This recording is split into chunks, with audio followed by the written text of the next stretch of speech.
Good morning, Transdev. So today I'm going to show you how to do your air brakes and safe start. So without this key, your bus won't start. You put it in the ignition and bend it all the way right. Next, you want to bring your seatbelt out. Make sure it's not torn in front and make sure your seatbelt is properly attached. Next, you want to check that your CNG tags in your fire suppressor system say okay or have a green light. Next, you want to check that your parking brake is engaged and your gearbox is in neutral. Next, we're going to go start the bus. We're going to put the bus on day run and we're going to listen for the 2 clicks.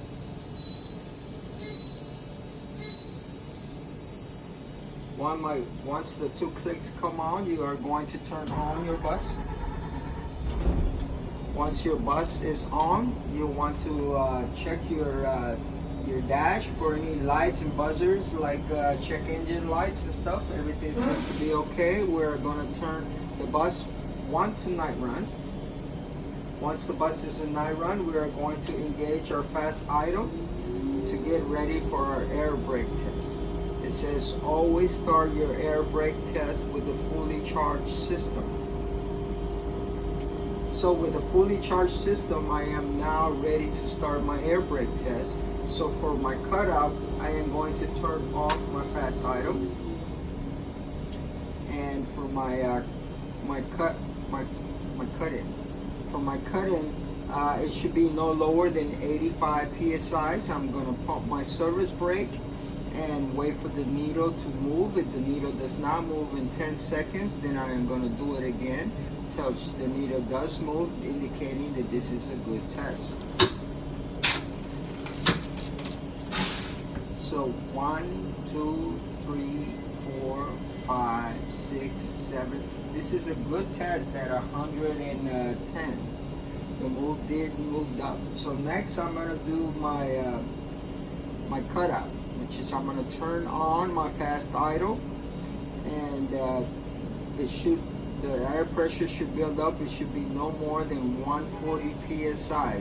What we're looking for is for the hissing sound, indicating that the system is fully charged. The air pressure valve should go off, and it should be no more than 140 psi. This Gillies bus usually tops out at about 130 to 135 psi.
She's taking quite a long time. She got about 5 more psi's to go before she hits about 130 psi, which is normal for a ghillie. It's between 130 to 135.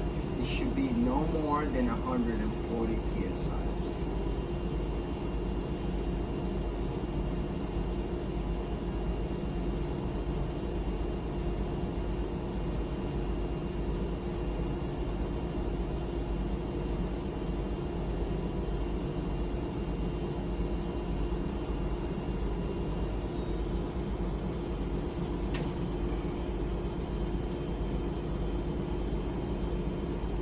She stopped moving at 130 psi. I did not hear the air pressure valve go off though. But she did stop moving there. Okay? So we got a fully charged system at 130 psi. I am going to turn off my fast idle. Next test I'm going to perform is the low air warning test. For the low air warning, I am going to cover my service brake release my parking brake, and I'm going to start pumping my service brake till I get a light and buzzer on the dash, and this should happen between 55 and 75. I am going to perform that now. I'm going to cover my service brake, release my parking brake, and then I'm going to start pumping.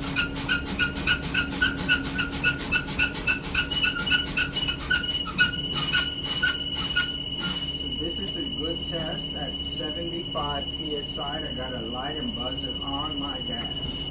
Next, I am going to perform my spring brake. For my spring brake, I'm going to continue to pump my service brake till my parking brake pops. And this should happen between 20 and 45.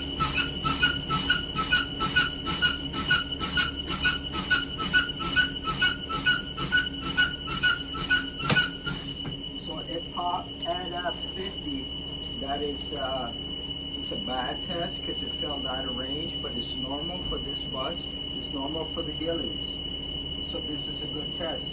Next is the air pressure buildup. I'm going to turn my fast idle on, and I'm going to let the system to build up. It should take no more than 45 seconds from 85 to 100. I'm going to start once she gets to 85.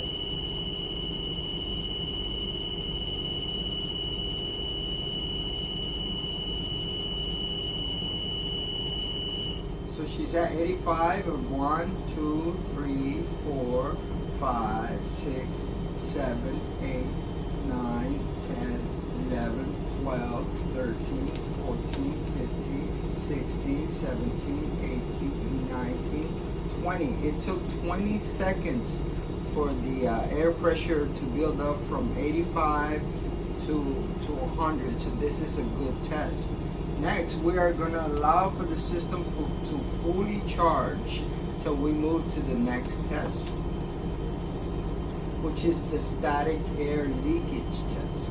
So for the static air leakage test with the fully charged system, I'm going to turn off my bus, then turn it back to night run so my needles will have power and engage, and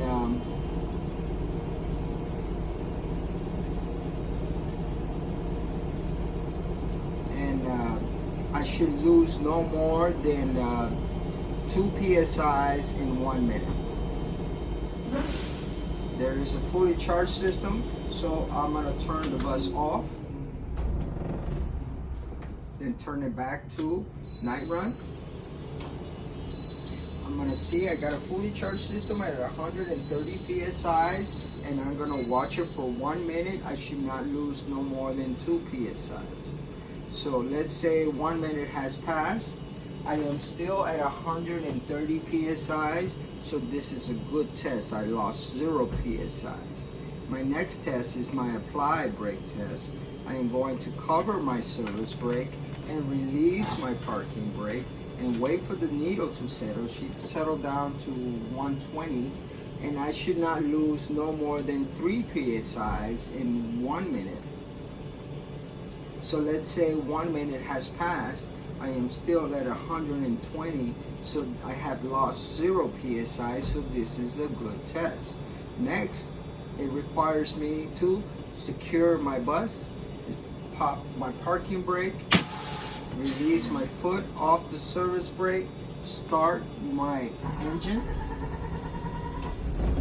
and now I am going to perform my interlock system. For my interlock system, I am going to cover my service brake, release my parking brake, put my bus in drive, make sure it's a solid D, and then I'm going to open my back door, and then I should be able to release my foot off the service brake, and I should have a dead throttle. I am going to perform it now, covering my service brake, release my parking brake, turning off my fast idle, putting my bus in drive. It's a solid D, opening my back door, making sure that the light in the back door is on, and through the window that the door is actually open. So now I am free to release my foot off the service brake, and I do indeed have a dead throttle. So this is a good test. for my next test is my service brake test. I am going to cover my service brake. I am going to close my back door. Now the bus is in drive, so the bus is free to move as long as the only thing covered in my bus is my foot on the service brake. And what I'm gonna do is I'm gonna let the bus roll forward for a short distance, 3 to 5 miles an hour. And what I'm looking is that my steering wheel is not gonna tuck or pull to one side or the other. Okay. But before that, you want to say PA system testing, bus in motion. PA system testing, bus in motion. You want to clear your mirrors and sound your horns and let the bus move forward. Short distance, and then cover my service brake, and my steering wheel did not pull or tug to one side or another, so this is a good test. My last test is my parking brake test, where I'm going to let the bus roll forward, and then I'm going to just pull on my parking brake and let the bus tug, and it should come to it. The parking brake should stop the bus.